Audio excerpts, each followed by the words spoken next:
வாங்க இப்போ கிரேசி சமையலில் சூப்பரான பரோட்டா சால்னா எப்படி செய்கிறதுன்னு பார்க்க போகிறோம். எந்த விதமான காயும் சேர்க்காமல் ப்ளெயின் குருமா தான் பார்த்திங்கன்னா செய்ய போகிறோம். இது எப்படி செய்கிறது வீடியோவில் ஃபுல்லாக பாருங்கள். ஸ்கிப் பண்ணாமல் பார்த்தீங்கன்னா எப்படி செய்கிறதுன்னு தெரியும். ஹோட்டல் சைடு ப்ளெயின் குருமா எப்படி செய்கிறதுன்னு பார்க்கலாம். சூப்பராக இருக்குங்க.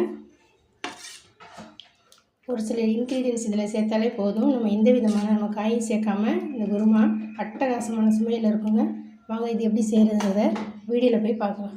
இப்போ பரோட்டா சால்னா செய்கிறதுக்கு ஒரு 15 சின்ன வெங்காயத்தை நான் உரித்து வச்சுருக்கேன். இப்போ இதை மிக்ஸி ஜாரில் சேர்த்துக்குவோம்.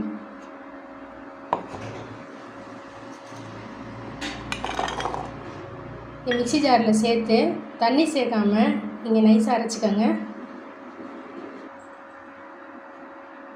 இது பாருங்கள், இந்த அளவுக்கு அரைச்சிக்கோங்க. தண்ணியே சேர்க்காமல் இந்த மாதிரி அரைச்சிக்கோங்க.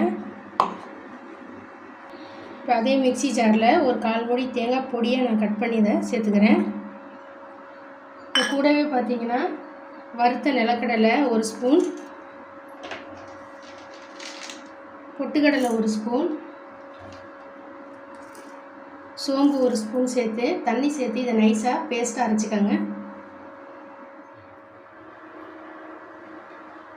ஸ்டவ் ஆன் பண்ணி ஒரு கடாய் வச்சுருக்கேன். கடாய் நல்லா சூடான பிறகு ஒரு 2 டேபிள் ஸ்பூன் ஆயில் சேர்த்துக்கோங்க. ஆயில் நல்லா காஞ்ச பிறகு நல்லா 1 ஸ்பூன் ஃபுல்லாக சோம்பு சேர்த்துக்கோங்க. ஒரு பட்டை, ஒரு 2 ஏலக்காய், கல்பாசி, 2 கிராம்பு சேர்த்துக்கோங்க.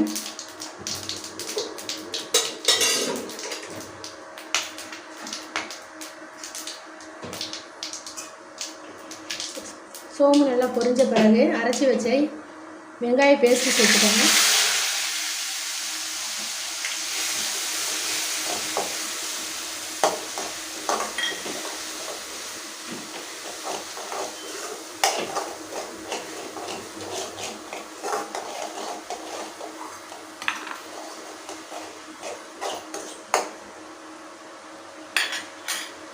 கூடவே 1 ஸ்பூன் இஞ்சி பூண்டு பேஸ்ட்டு சேர்த்துக்கோங்க.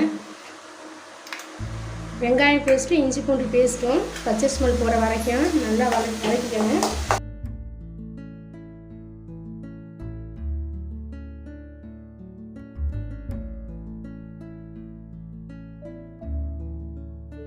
ஒரு பெரிய தக்காளி பார்த்திங்கன்னா நான் கட் பண்ணி வச்சுருக்கேன். இதையும் சேர்த்துக்கோங்க. இந்த தக்காளி சேர்க்குறப்ப இதுக்கு தேவையான அளவு உப்பு சேர்த்துக்கோங்க.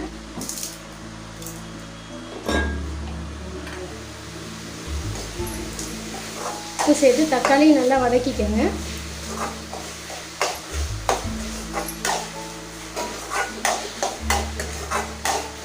தக்காளி நல்லா கரைஞ்சி வரணும், அந்த அளவுக்கு நல்லா வதக்கிக்கோங்க. உப்பு சேர்த்தோம்னா உங்களுக்கு நல்லா சீக்கிரம் தக்காளி பார்த்திங்கன்னா வதங்கிடும். அதுக்காக தான் உப்பு சேர்க்குது. தக்காளி நல்லா வதக்கியாச்சு பாருங்கள். தக்காளி இந்த அளவுக்கு வதக்கிற பிறகு மசாலா பொருளை நம்ம சேர்த்துக்குவோம். ஒரு 1/2 ஸ்பூன் மஞ்சள்தூள் சேர்த்துக்கோங்க. காரத்துக்கு பார்த்திங்கன்னா மிளகாத்தூள் நான் ஒரு 1.5 ஸ்பூன் சேர்த்துக்கிறேன். சிக்கன் மசாலா சேர்த்துக்கலாம். இந்த ஸ்பூனில் ஒரு 2 ஸ்பூன் சேர்த்துக்கிறேன். அடுப்பை மீடியம் ஃப்ளேமில் வச்சு ஒரு 2 நிமிஷம் நல்லா இதை வதக்கிக்கோங்க.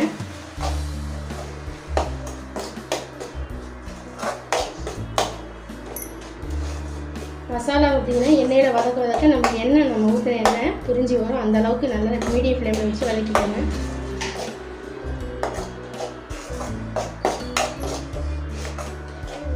மல்லித்தூள் சேர்த்துக்கோங்க. மல்லித்தூள் சொல்ல மறந்துட்டேன்.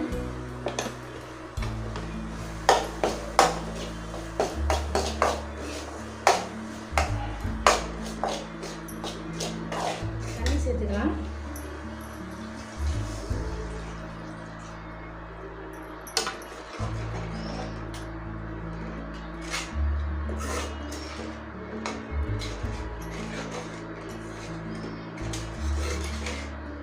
பார்த்திங்கன்னா மூடி போட்டு ஒரு 5 நிமிஷம் நல்லா கொதிக்க வச்சுருங்க.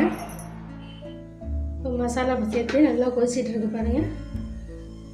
இப்போ இந்த ஸ்டேஜில் நம்ம தேங்காய் சேர்த்துருவோம். கொஞ்சம் தண்ணி கலந்து சேர்த்துக்கோங்க.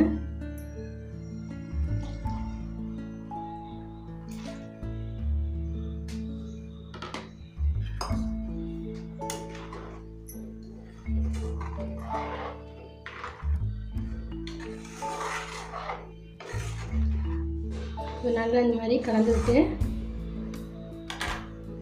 நல்லா கொதிக்க வச்சுருங்க.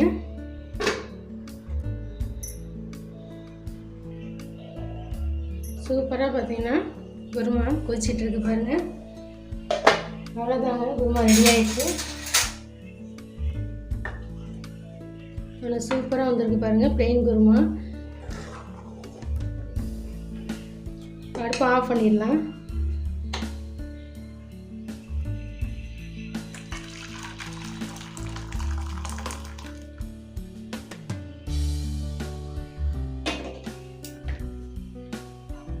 சூப்பராக பார்த்தீங்கன்னா புரோட்டா சால்னா ரெடி ஆகிடுச்சு பாருங்கள்.